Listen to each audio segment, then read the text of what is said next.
Let me give you one more lie. Singles by. You are nobody till somebody loves you. It's a lie.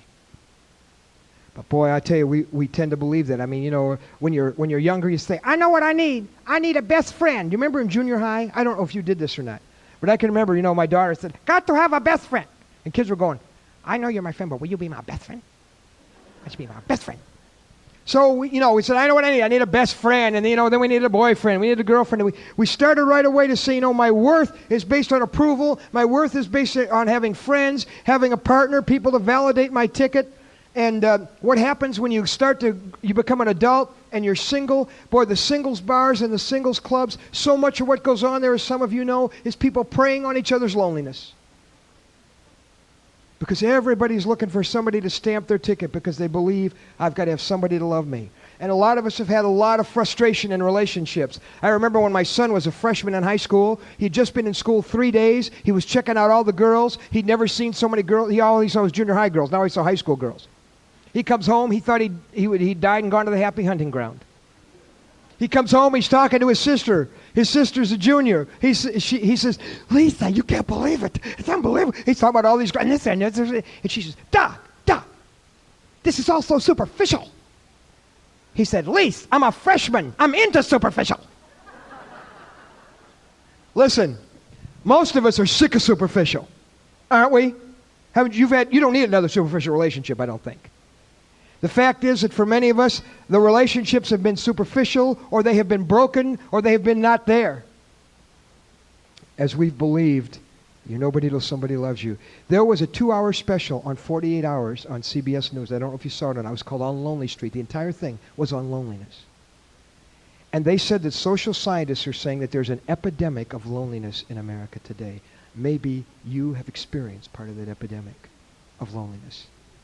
See, if you believe that you're nobody till somebody loves you, there's some mistakes you tend to make.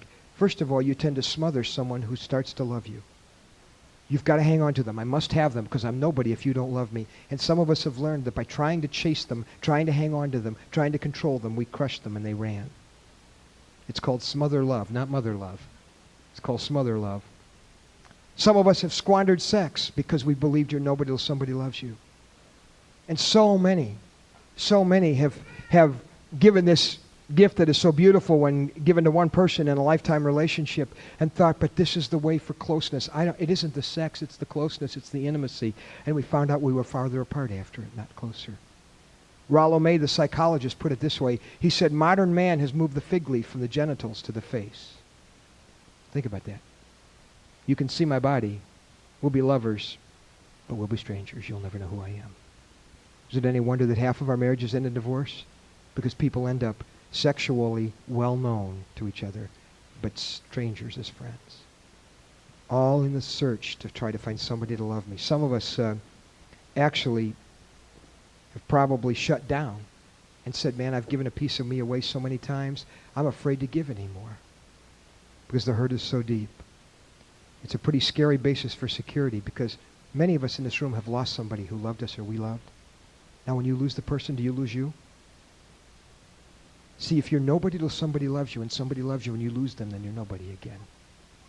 We spend our whole life insecure.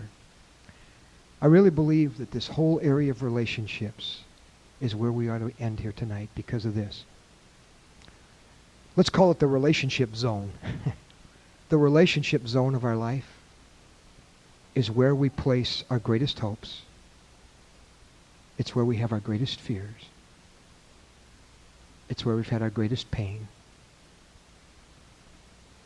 And it's where we've made our greatest mistakes.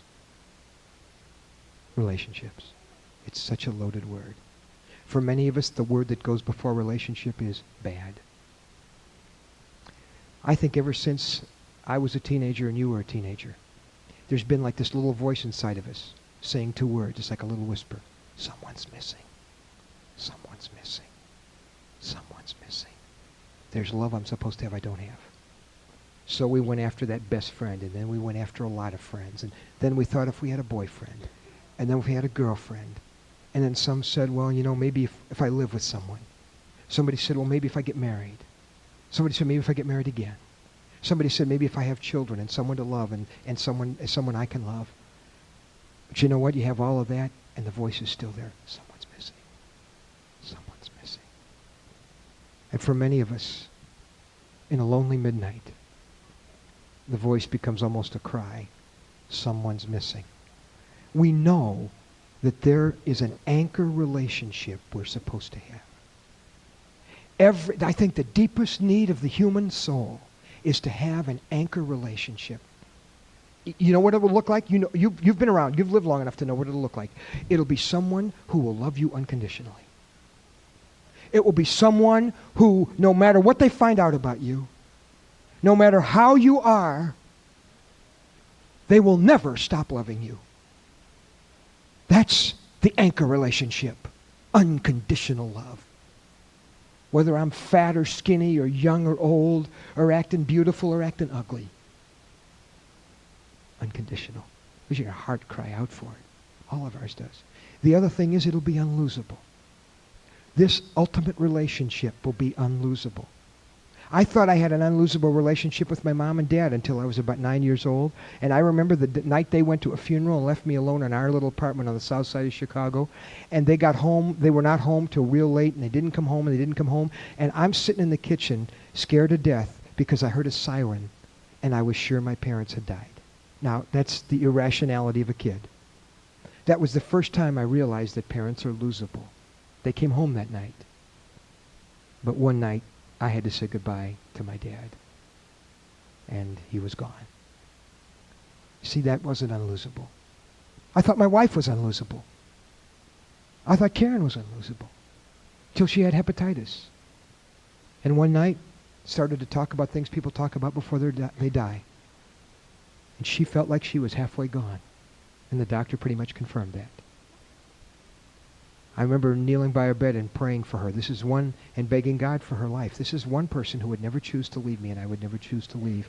But the choice was out of our hands. Thank God Karen didn't leave me that night. And I love her very much. I need her very much. But you know what? She's not the anchor relationship. Because she's not unlosable.